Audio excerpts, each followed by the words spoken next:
Hello, and welcome to the Heathen's Journey podcast. I'm your host, Siri Vincent Clough, and I'm so glad you're here. This is the show where I explore heathenry through a queer lens. We will be talking about traditional witchcraft, runes, folklore, and so much more. Join us, won't you, as we journey to the ends of the 9 realms and back.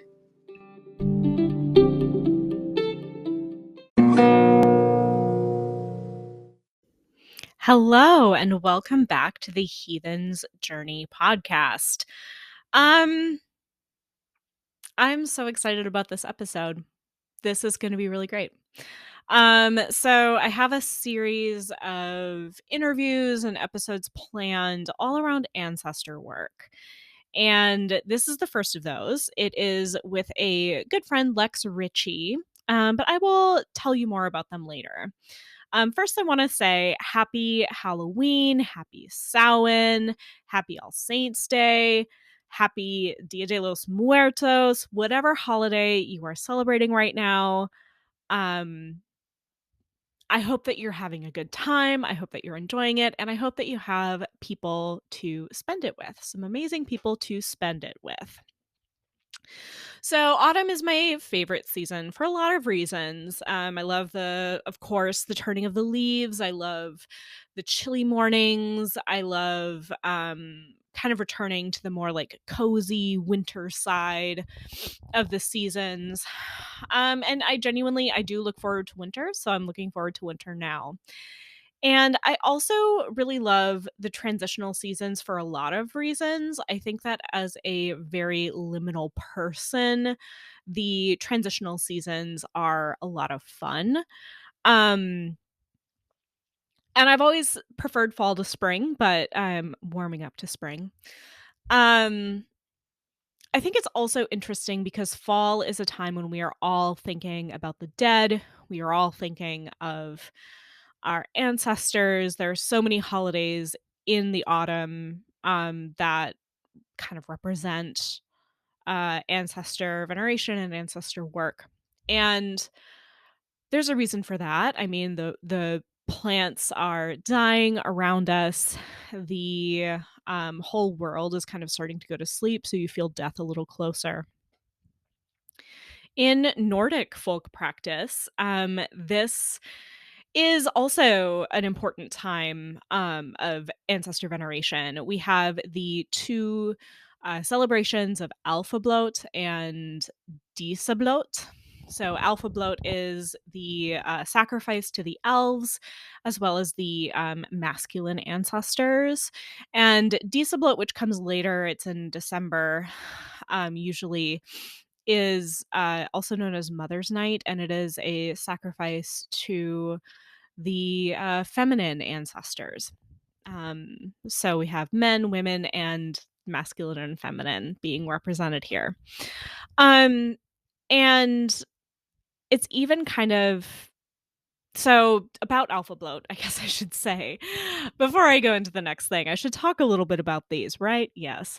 So Alfablot is an interesting sacrifice because it is the one kind of celebration in the year where it was fully behind closed doors.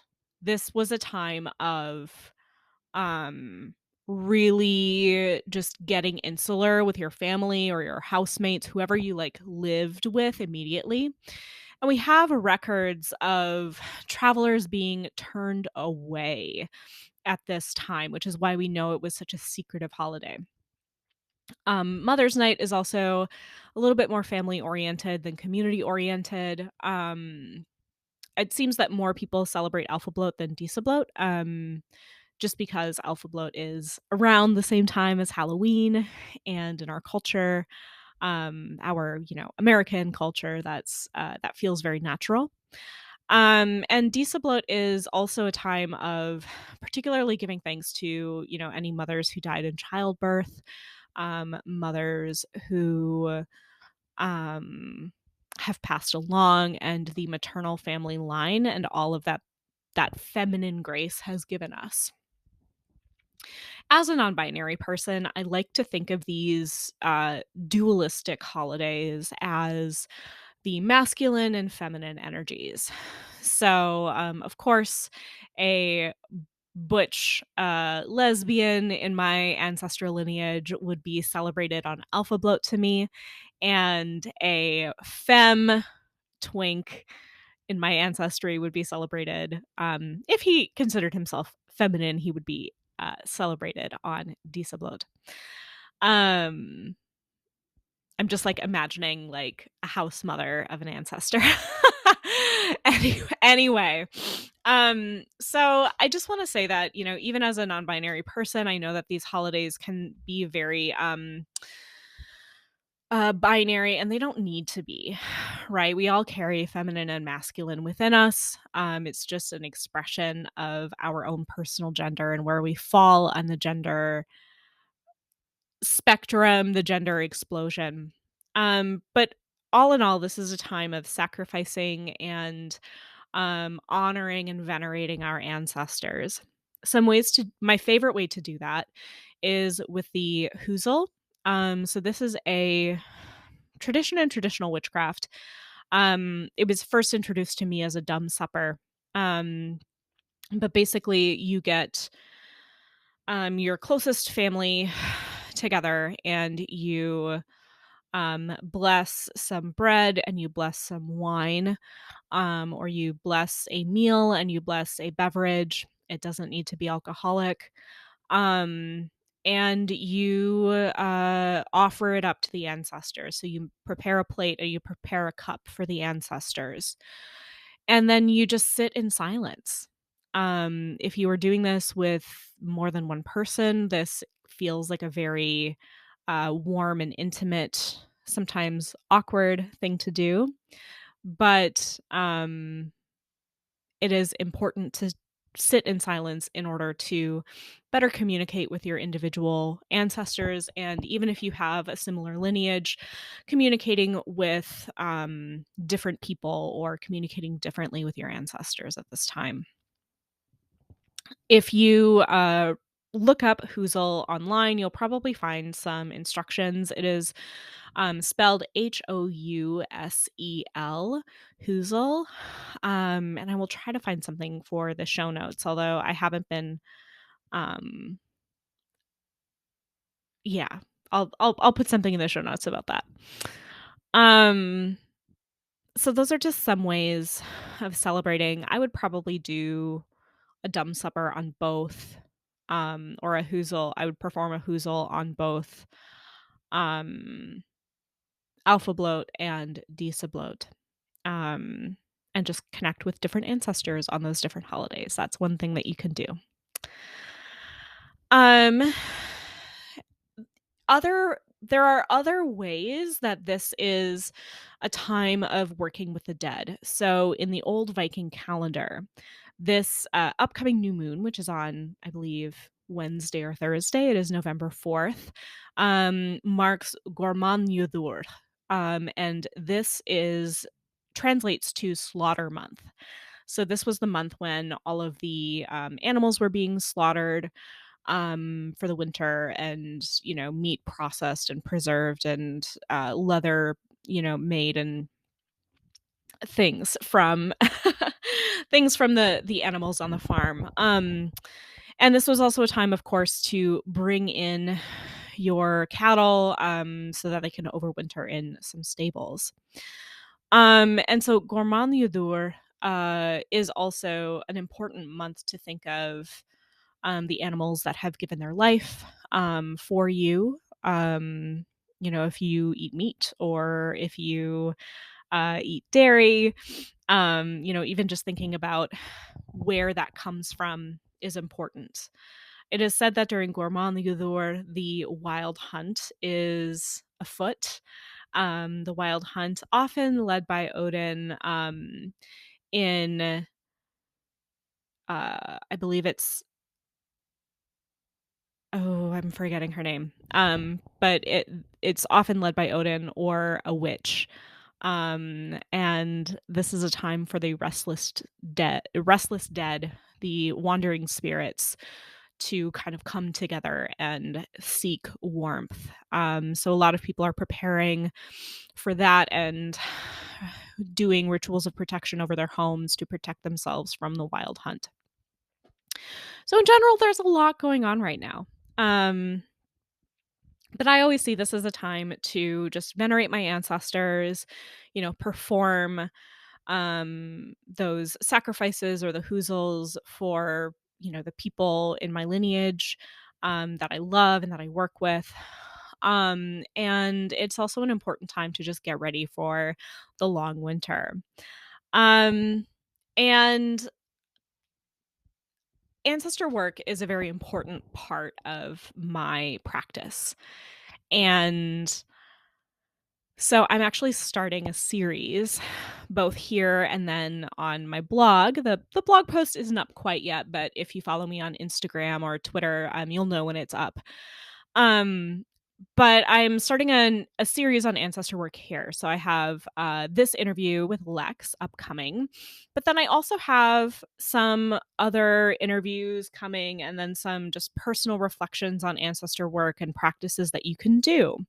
So stick around for that. I don't know quite what to call it. The Heathen's Journey, which is my journey through the runes, is just such a concise name that I kind of want to call this something similar, but I don't know yet. We'll see.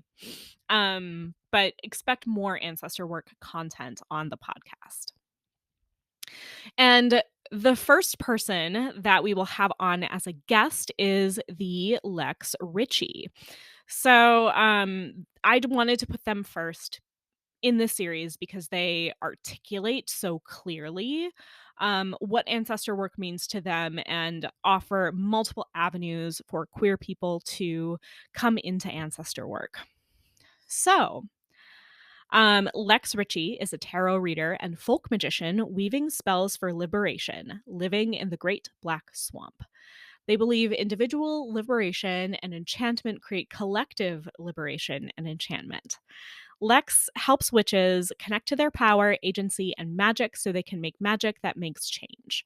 They offer tarot readings and folk magical education and can be found online at thelexritchie.com and on Instagram and Twitter at thelexritchie. And without further ado, let's dive into this interview.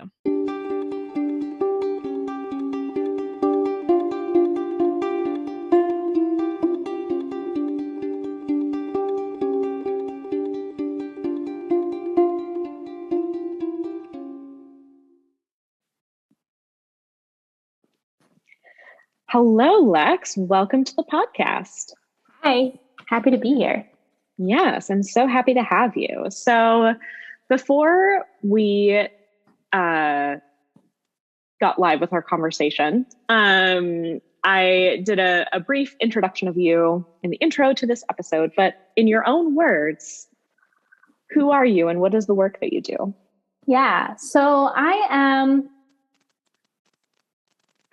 a mystic, I guess. I'm sort of like, I used to be like, oh, I'm a witch, but language is shifting right now. I'm kind of in a shifty place, but I'm a queer mystic who does folk magic and tarot, and I offer tarot readings and folk magical education. And when I am doing that in my work, I'm always centering personal agency because I want people to find their own magic and connect to the magic within themselves that's going to make change for them. So I'm all about making magic that makes change.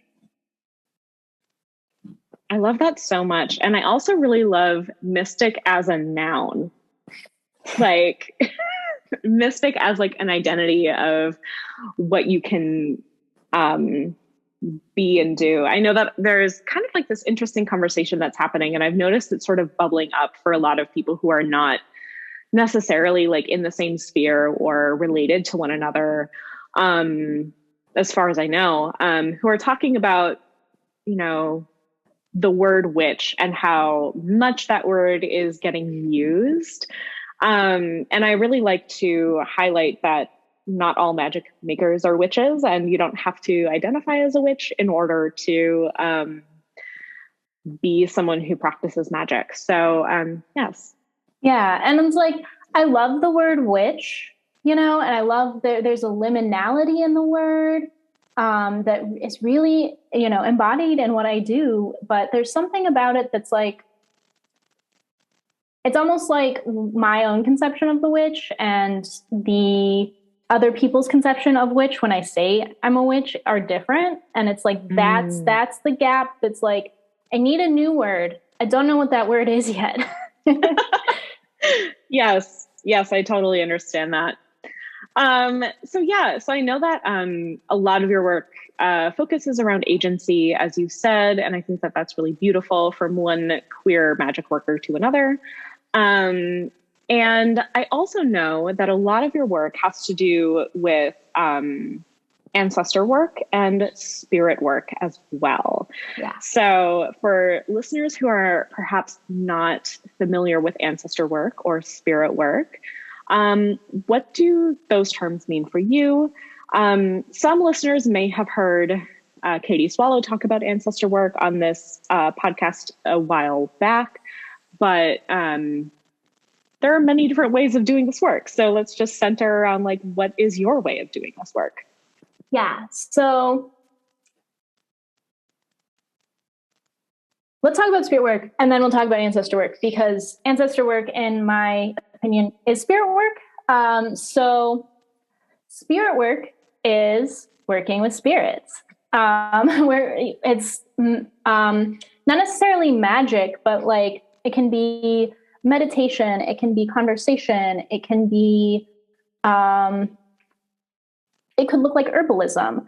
It could be trance work, where you are directly collaborating with spirits. And spirits could be deities, they could be spirits of the land, they could be the spirit of your house, or it could be the spirits of the deceased in your life, your ancestors. So when we do ancestor work, I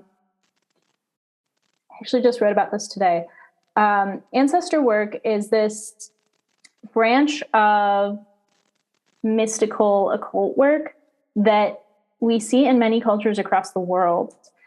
And the why the ancestor work is done and the how the ancestor work is done is what differs. But like that entity of spirit, that class of spirit of ancestor, is there's something like just in it that like many humans across the world have found to be powerful and important and worthy of recognizing and honoring.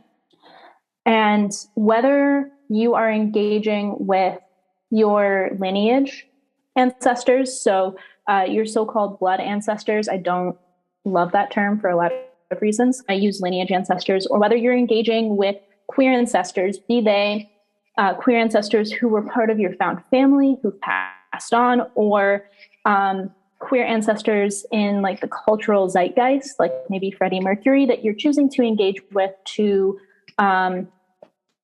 learn more about queerness, to interact with queerness as an idea, the spirit of queerness, or it could be, ancestors of affinity. I suppose queer ancestors are an ancestor of affinity. But I conceive of ancestors very expansively. And you can engage with these ancestors for the purpose of healing, either healing something your ancestors did, perhaps your ancestors were white supremacists, or your own healing, or it could be for the purpose of simply creating connection. For me, a lot of the reasons I engage with my ancestors is to learn. So magic is really important to me. And engaging with magic in a way that is in right relationship is important to me. So I often engage with my ancestors who remember engaging in right relationship with magic and the natural world as a way to further my own magical practice and build a magical practice that is as in right relationship as possible for me in this world. Okay.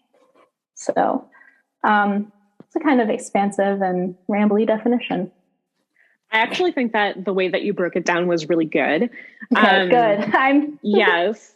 The the reason I tend to think of ancestor work and spirit work as being separate, not that they are, because when you're talking to ancestors, you are in fact talking to spirits, but because I have a whole like host of other kinds of spirits that I talk to. And so in my mind, like it's a very distinct, like a very different kind of relational experience when I'm talking with, you know, my tomta versus when I'm talking with my grandmother versus when I'm talking with a queer ancestor versus when I'm engaging with generic spirits that live in my house or on my block, you know, like yeah, and I think that's like really fair. But like, so for me, the way I think of it is like all of that is connection, all of that is relationship building, and like that relationship building is at the heart of spirit work. Yes. And so like, yeah, you might need to like have a different language or a different lexicon or a different like approach. There's different social mores for each category of spirit that you might want to work with. But yeah, it's all still spirit work. Yes, absolutely.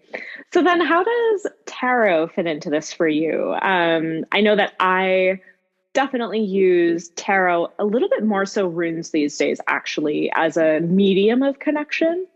But like, how does tarot kind of interface with ancestor work for you? Yeah.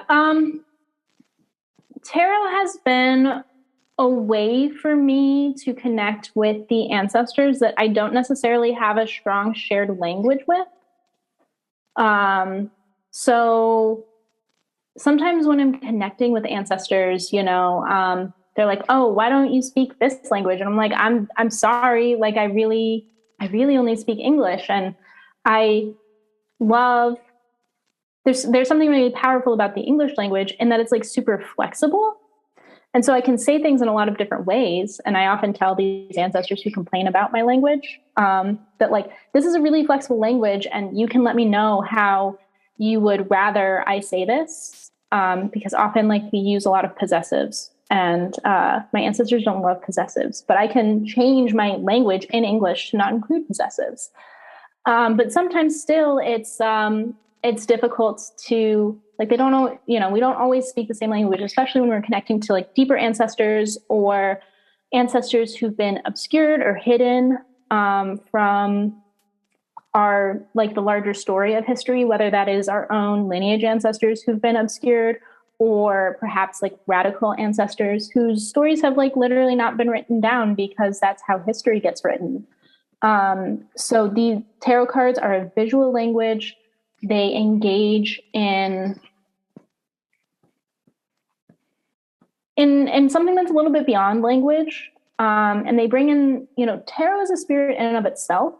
And so that tarot spirit can kind of like bridge some of that gap sometimes. Cartomancy,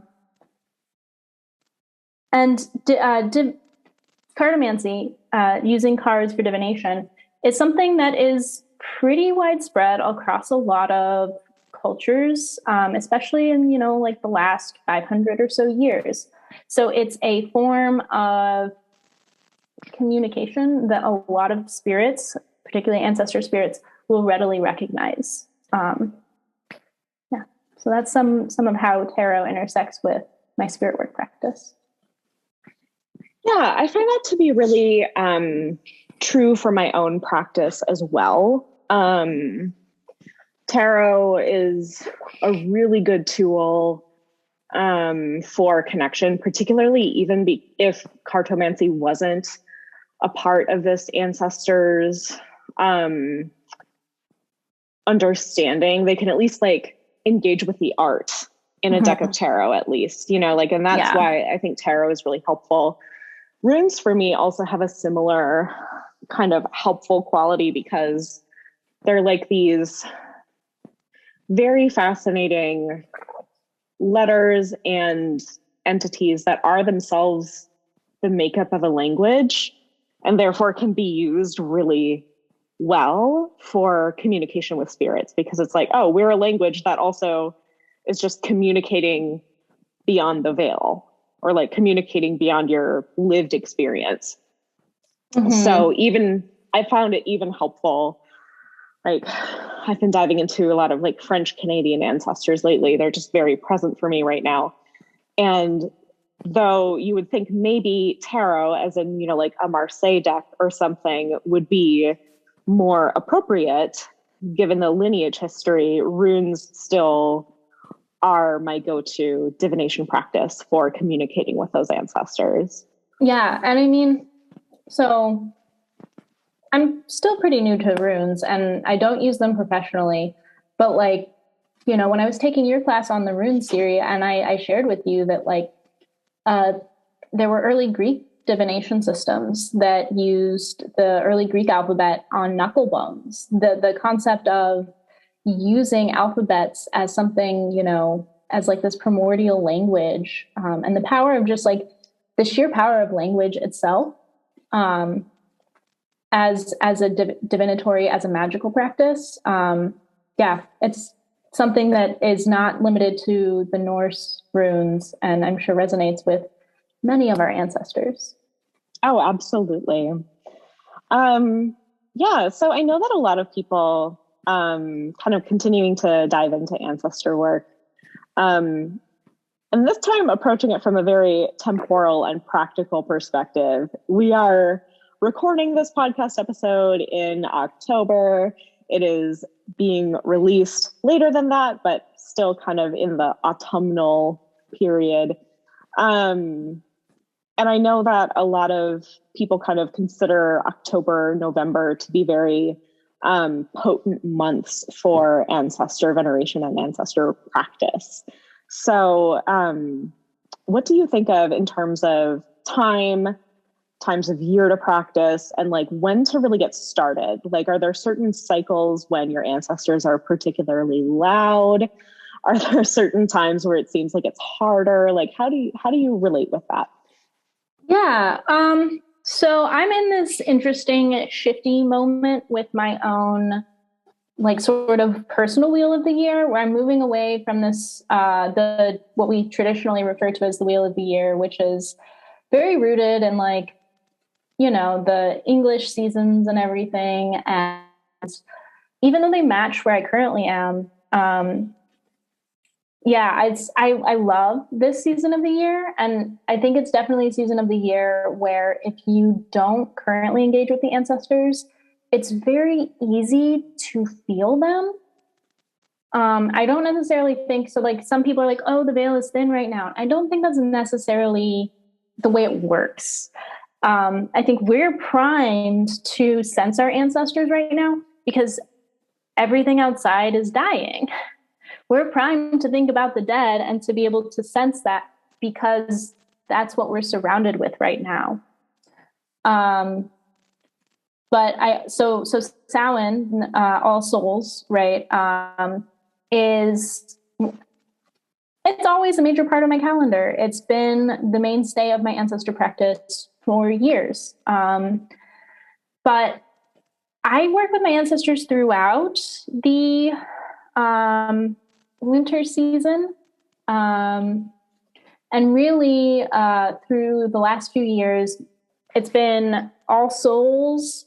So like really it sort of starts building up around Michaelmas. And then you have All Souls. And then I work my ancestor practice through to Candlemas, which is Imbolc in the traditional wheel of the year. But I also feel my ancestors being personally, I feel my ancestors really present around May Day, around that sort of blossoming moment of spring. It's sort of on the opposite axis to Samhain. And so, yeah, there's nothing, it's a balance, right? And so when we have everything's passing away around Samhain so that it can blossom around May Day. So in both of those poles are really great opportunities to engage with that duality and to engage with the ancestors. But I don't think you have to do it in a particular season. I just think that our brains are primed for doing it right now. And you might have a little bit more success if you're not somebody who is easily in contact with the ancestors. Yeah, I think that there's something definitely to be said for a greater cultural focus on the dead being helpful when you have not like engaged with your own beloved dead or your own ancestors before. So even just the, idea of all of these different holidays that kind of celebrate the dead or remember the dead, that's a really great place to start. I know for me, I have actually, having been raised by an ex-Catholic, I have never actually attended an All Souls Day or an All Saints Day mass, but I'm really excited this year to go to one for the first time as an active ancestor connection.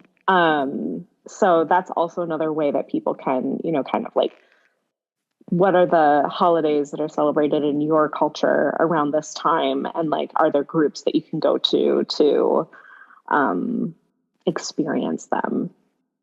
Yeah.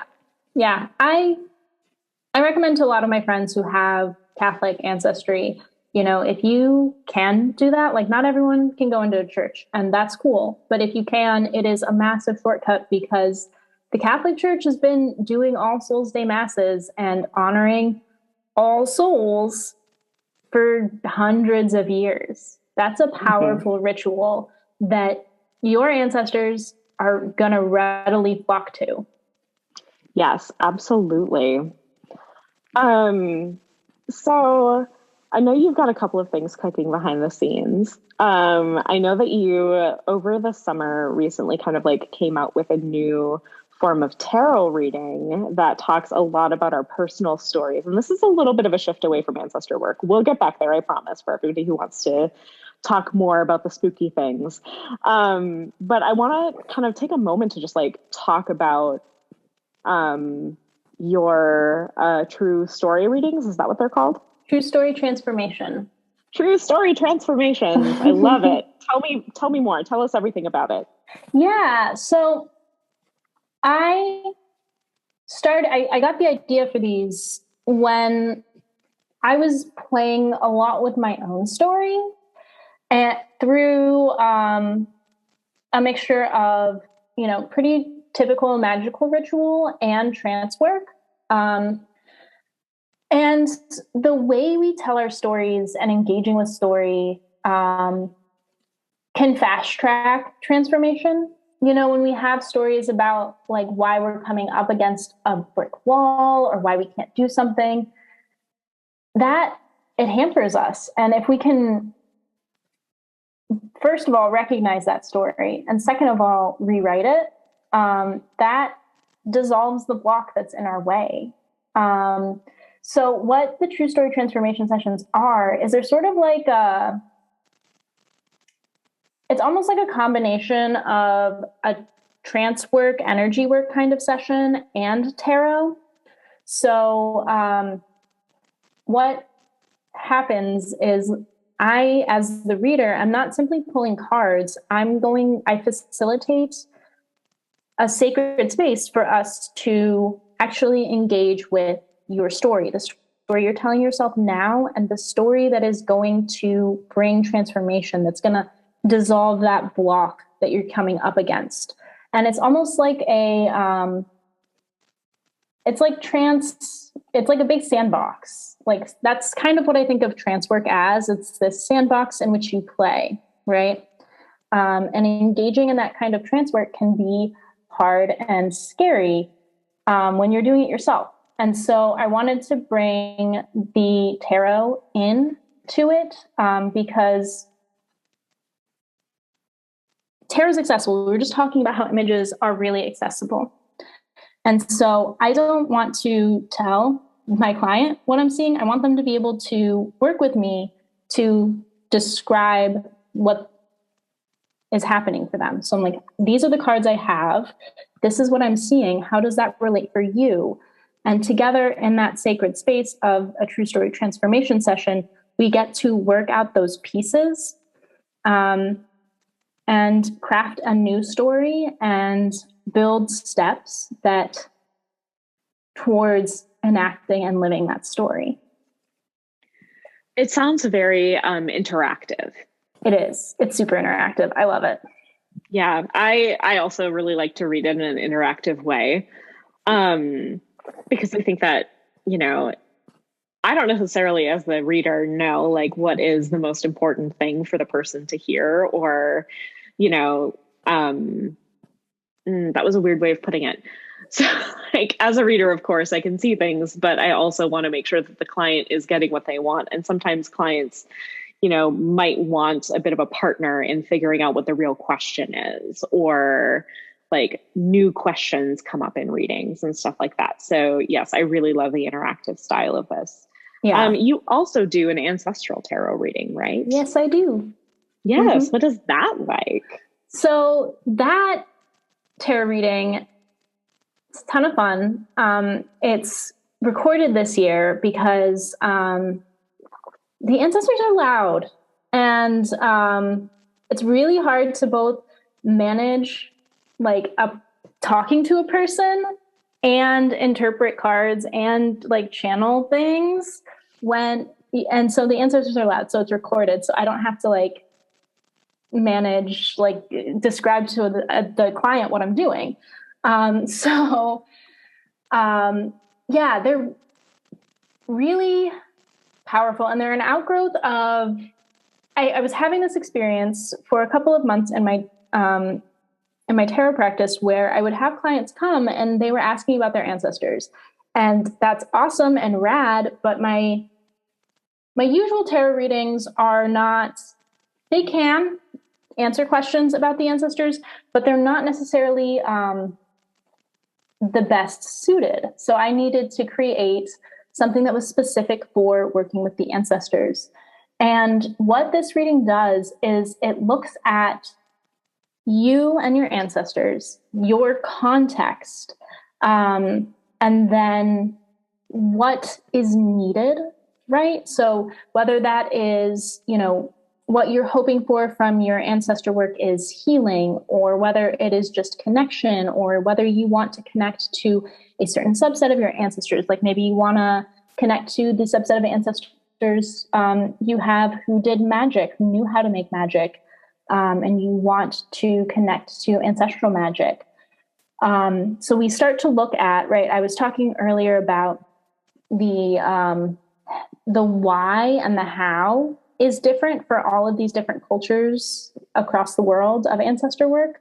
I think everyone's why and how, now that we're approaching this individually, right, is different. And that's part of the reason why ancestor work can be kind of intimidating, is because we're approaching it now individually, what should be like larger work, community work. And so getting clear on your why and your how is really important. So maybe, like I said, maybe your why is you want to heal some broken connection that you have to your ancestry. Maybe your why is wanting to feel connected to something larger than you. Either of those are great whys. But knowing your why helps you get really clear on how you're actually going to practice, and how it would be most supportive for you to actually move forward. Because there's so many ways to do ancestor work, and you cannot do them all. And if you're feeling called to ancestor work, it's really important work. So I want to help facilitate connections to whys and hows, so that everyone can start accessing ancestor work in a way that's supportive for them. Yeah, it reminds me, just the way that you kind of phrase that reminds me of on the Inciting a Riot podcast, Firelight and Thorn Mooney will often, or, you know, like Thorn is a regular guest on the podcast, and she often talks about like, let's put the why before the what.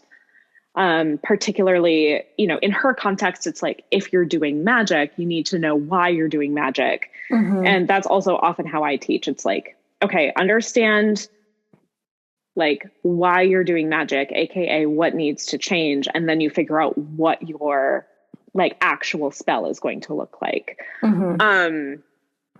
But then doing that around ancestry, I think that especially for queer people who feel called to ancestor work, whether or not you had a difficult relationship with your immediate family, I know that a ton of queer folks that I have worked with have been very hesitant to do ancestor work. And it's because we're often told a certain why that does not match this person, like the individual's why.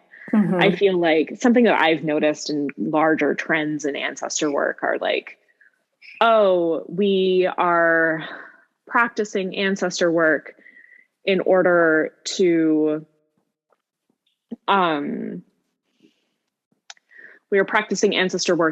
trace our roots back. There are some people who take a very genealogical approach. I mean, I know that like on the census, they sometimes track hobbies, and in the early 2000s to the 2010s, like genealogy became a really, really huge trend for Americans. But in my experience working with ancestors, like knowing their names or doing the family tree, mapping all of that actually makes way less sense and hasn't been my entry point. I say all of this to say that I think that that's a really brilliant way of approaching it, because, understanding that there are so many different reasons why people might be doing this is essential. And it's going to be different for a queer person who, maybe you are seeking support from spirits that you didn't have from family in, you're in the living world, or, perhaps you are seeking understanding about responses that you have to events that don't feel like they're yours. For me, I'm going to be real with you. I've always been fascinated by ghosts.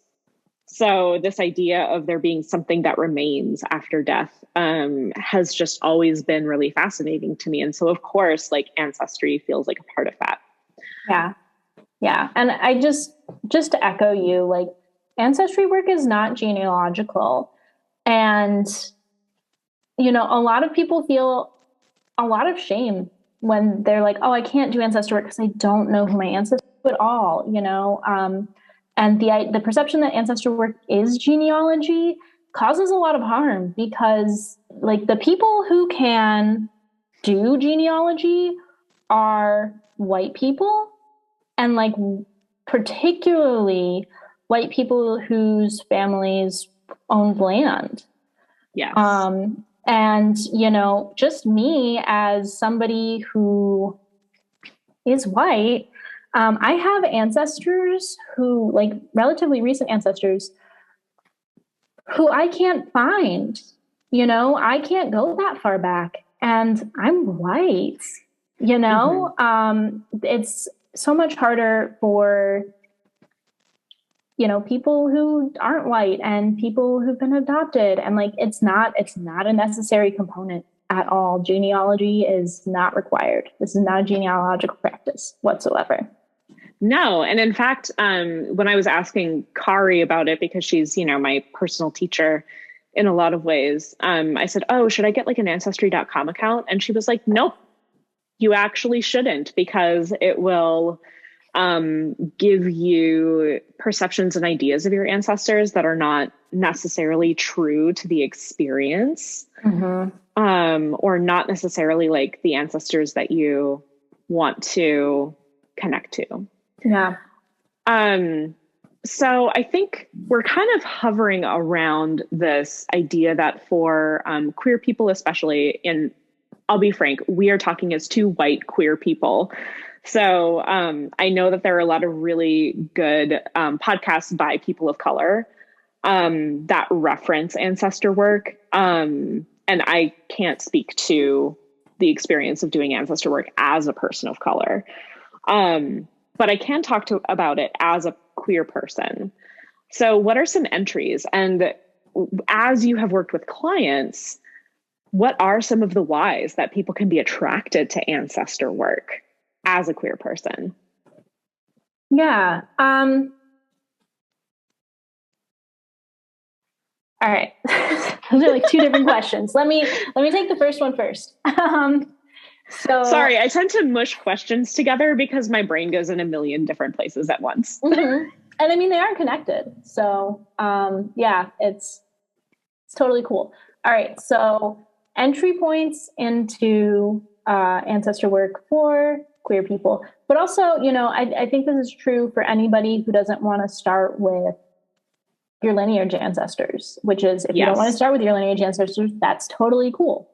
Um, so particularly for queers folks, did you have do you have any queer ancestors? Did you have a queer great aunt or something like that? Right. That would be a great entry point. Just working with that one ancestor. Was there someone in your hometown who was queer in some way? Maybe an elementary school teacher or, a beloved English teacher. These are both examples that I had from my own past. So they were both teachers. Ooh, I guess it's kind of a famous lesbian profession. So it makes sense. Yes. But also, so I mentioned like Freddie Mercury, like who are the famous queer ancestors? Or maybe you want to engage with many queer ancestors. For example, the like ACT UP, the queer ancestors who participated in AIDS activism through ACT UP or through another organization. These like queers from history are also excellent entry points. If you know if you do know something about your like general lineage, maybe engaging with queerness from that lineage. So for me, being Southern Italian, there is, what is it? The Feminiello, who were cross-dressers in Naples. So maybe there is some queerness in your history, in your lineage ancestry that you might want to engage with. If you are like Siri and have more Northern European, maybe listening to the Vikings Are Gay podcast. That would be excellent. Yeah, that would be an excellent entry point. I love that podcast. Everyone listen to it. Yeah. have to shout. Mm-hmm. No, it's a wonderful podcast. So those, I hope that gives folks some ideas. Ultimately, there's like no hard and fast rule about it. It's like, what's drawing your attention? What's going to hold your interest? What is going to get you to, what's going to get you involved, right? And one that this is sort of a blanket one. If you don't really want to, if you do know a little bit about your family history, but you don't have like specifics of where you want to start, like particular ancestors, so on, like just cooking is great. Yes.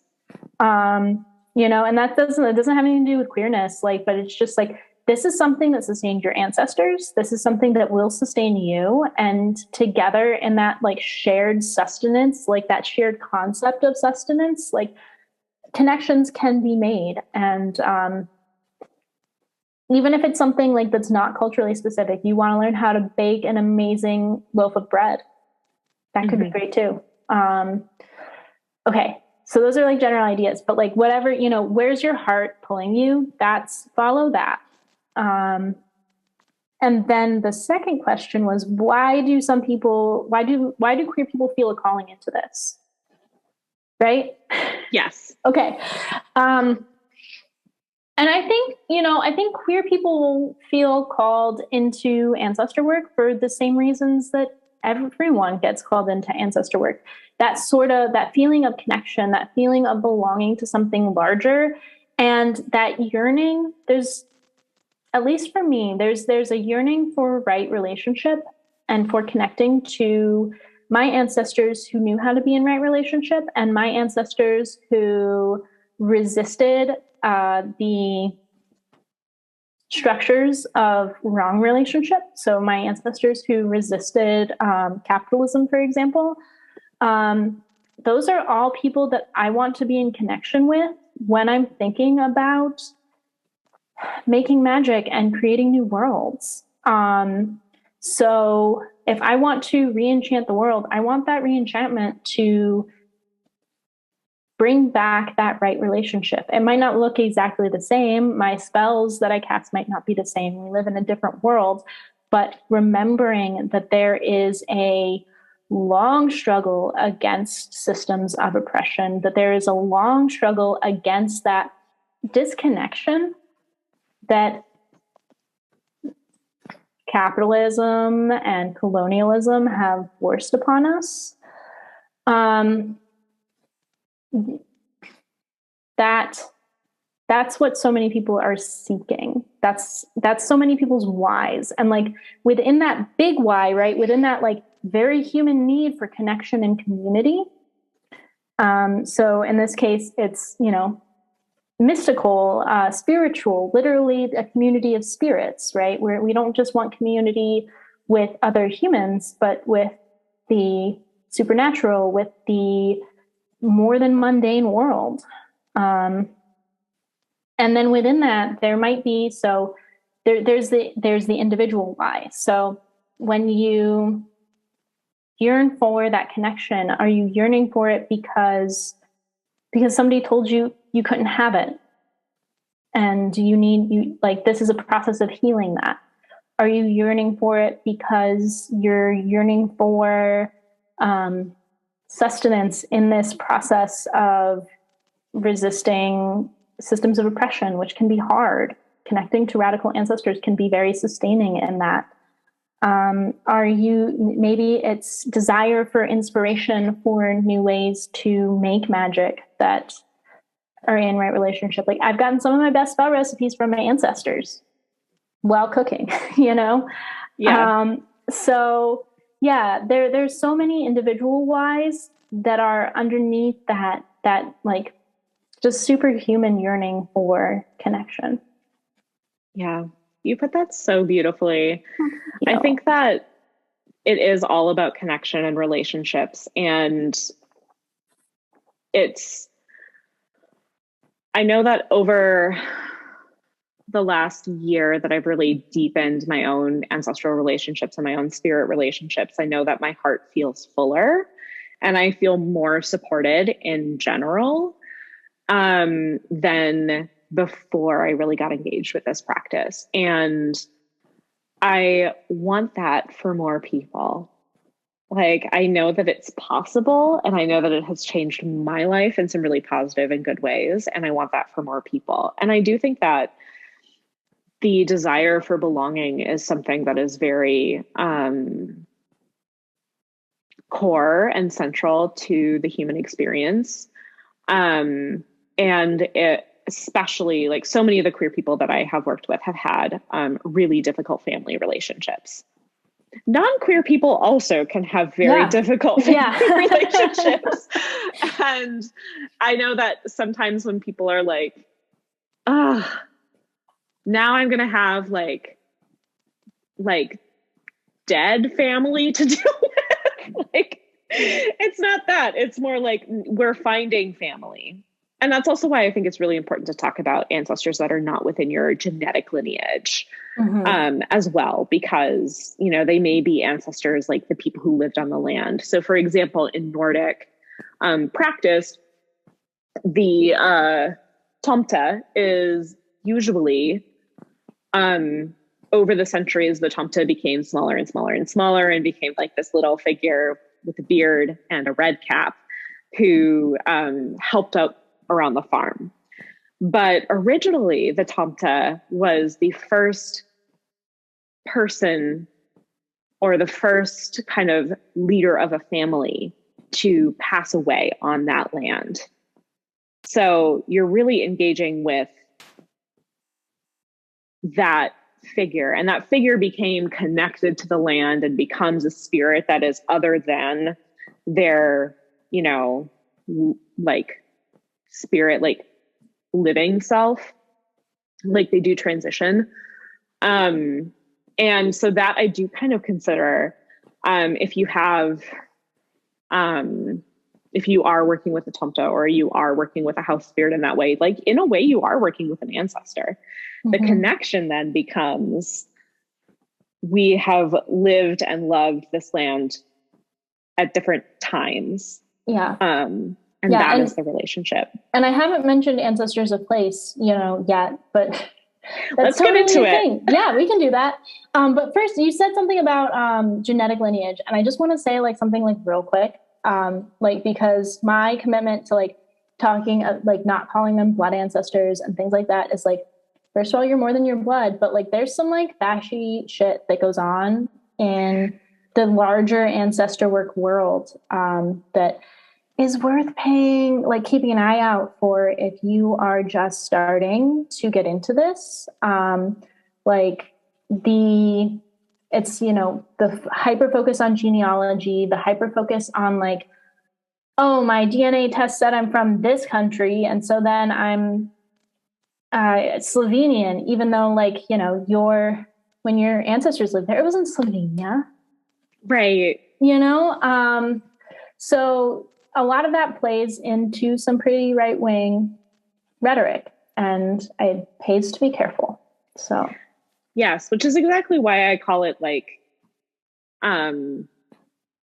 we all come from many different lineages in terms of our ancestor work, and it's hard to know how to differentiate that without also sounding like the people who are. I haven't found a good way of doing that. And it's also true that some of the right, so to speak, has had longer in this field to drive the language. So trying to find our own vocabulary is really important in this. And so it's this is near and dear to my heart, both because I think part of it is about connecting to these radical ancestors who, don't have names written down in history, but also not being willing to cede this realm of magic that has so much potential for healing and creating new worlds to people who want to use it to hurt others. Yeah. Yes, exactly. There's, working with ancestors in a healing way, and there's working with ancestors in order to weaponize them. Yes.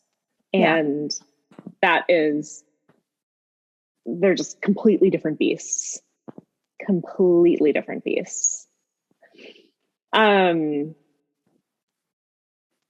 for that aside. We can talk about ancestors of place now. No, it's a very important aside. And as you know, so much of my work is dedicated to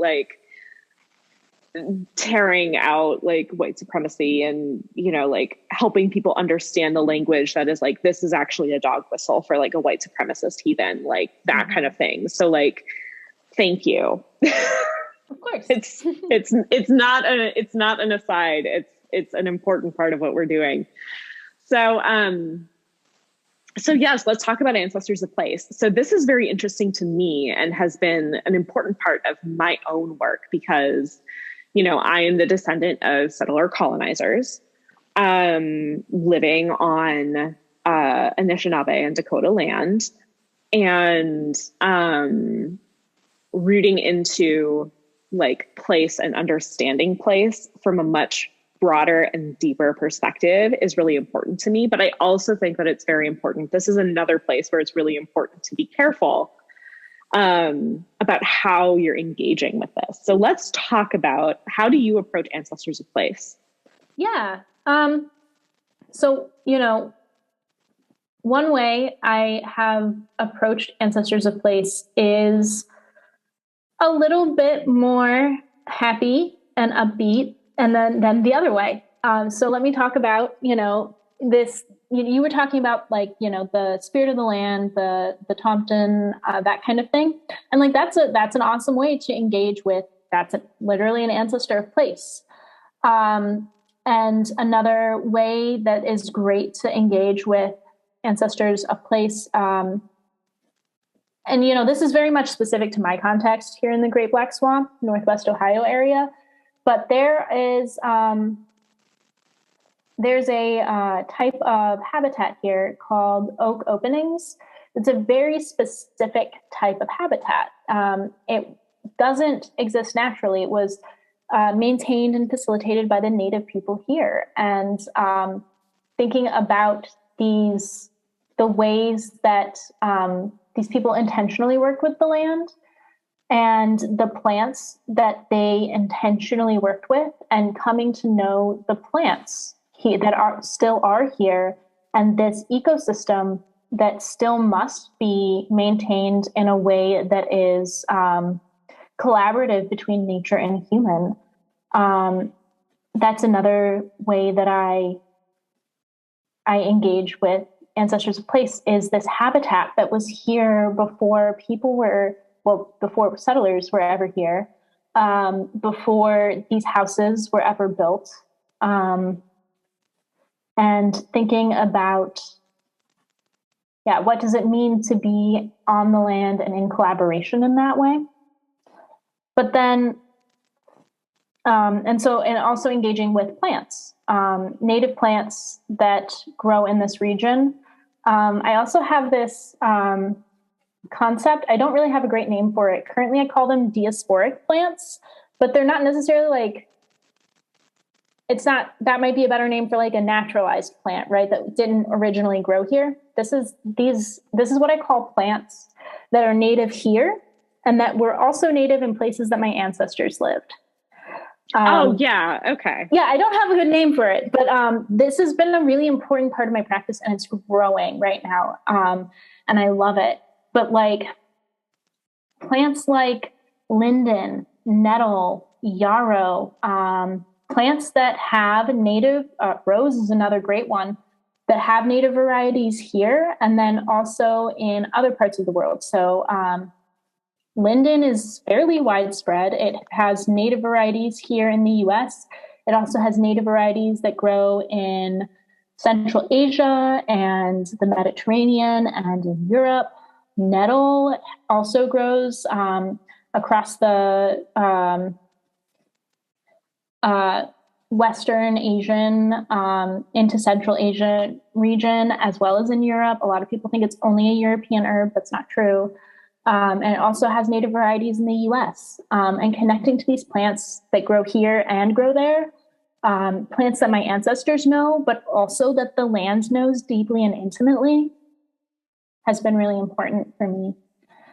That has also been really important for me lately as well. Yeah. I have been, kind of working over the last year to get to know the spirit of birch. Yes, birch is a good one. Yes, birch is really good. And also birch, being a northern tree, there's a certain line that's called the birch line. And I feel very thankful that I live above the birch line in the US. And also the people the native peoples who live here also have a deep relationship with birch. So, that's a really interesting way of rooting and growing your understanding. Yeah. Another thing that I've been working with the 9 herbs charm lately. And all of those plants also grow here. Yeah. So getting to know them very specifically. Yeah. That's awesome. Yeah. And then there's a lot to unpack with that one. Yeah. The final way I engage with Ancestors of Place is directly confronting, in the ways that I can, the colonial ancestors of place. So where I live, the really big colonial ancestor of place is Mad Anthony Wayne, the general who headed the campaign to kick the native tribes out of this area and clear it for settling. And there are so many bridges and roads, and there's a plumbing company named after Anthony Wayne. And, avoiding those bridges and thinking, it's funny, but intentionally taking the longer route to something in order to avoid a bridge or a road named after Anthony Wayne has brought me a lot of time to think on what it means to be living on this land, to be a settler, to be a descendant of settlers, and and of course, all of this in addition to donating to Native organizations. That, I should say it, but it should be a given, I think. So yes. In Minneapolis, there's actually a really concise thing happening around place names. So one of the colonizers who was really big in Minneapolis history is Calhoun. And one of the most popular lakes in Minneapolis, the City of Lakes, it was Lake Calhoun. But, a group of Native folks and allies worked to rename the lake to Bidemakoska, which is the original Dakota name for the lake. And so the park board agreed, and they changed the name of the lake, and they changed the road around the lake from, Calhoun Drive to Bidemakoska Drive. And that has been really powerful. And people have resisted it. Mm-hmm. Like, so many people resisted it. They were like, oh, I can't say that name. Like, why do we need to change things? And it's just been really interesting how much the name of a place really riles up people who are committed to the old, or the white supremacist order. Yeah. And it's something I dream of, is like getting the names changed of these bridges and roads, and I hope to someday be part of making that happen. Yes. But for now, I don't drive on them, and I donate, and someday that will be in my capacity, and in my community's capacity. So that's the dream. Yes. So as we are kind of nearing the end of our time together, I know that you've got more stuff kind of coming up. If people are interested in working with you one-on-one, whether that is through an ancestral tarot reading, or I believe you've got a class coming up. Yeah, that's the plan. Yes. I am a chronically ill person, and I just spent the last month sick. So the exact details are a little bit up in the air, but the idea is that it's going to be a class for ancestor work, and not where I tell you what to do, but guide you through the process of crafting your own ancestor work practice. So learning the basics, doing the self-reflection to figure out where you want to start, what your why is, what your how is going to be, actually trying it out, and then spending some time reflecting on how it went, how it felt, how you'd like to move forward, and what a sustainable practice would look like for you.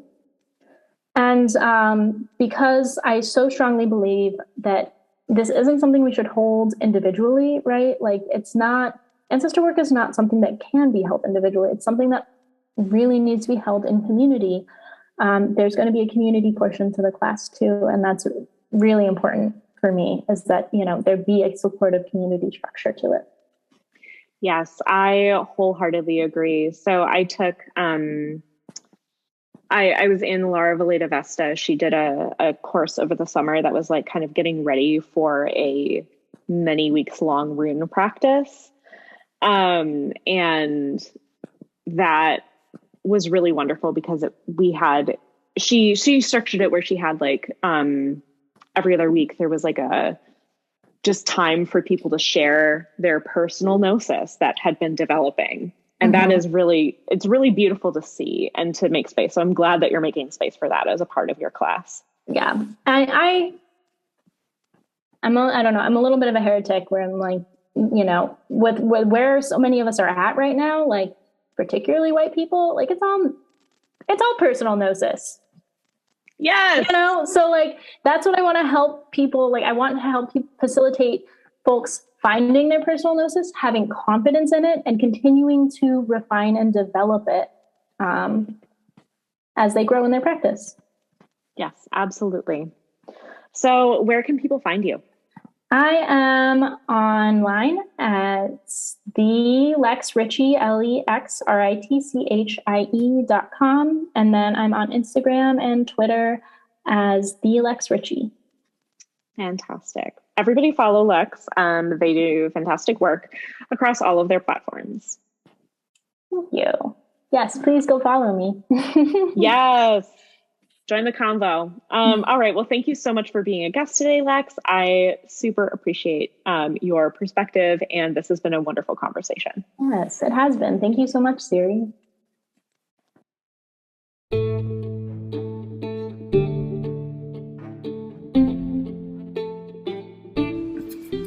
And that is it for today's episode of the Heathen's Journey podcast. A huge thank you and shout out to all of my students and patrons for making this work available. If you want to become a patron and support the podcast, head on over to patreon.com/northernlightswitch. I post full moon and new moon ritual guides, rune readings for each of the turning of the zodiac season, and so much more. If you would like to follow me in between episodes, you can find me on Instagram at northern.lights.witch or on Twitter at northlightwitch. Until next time, stay weird.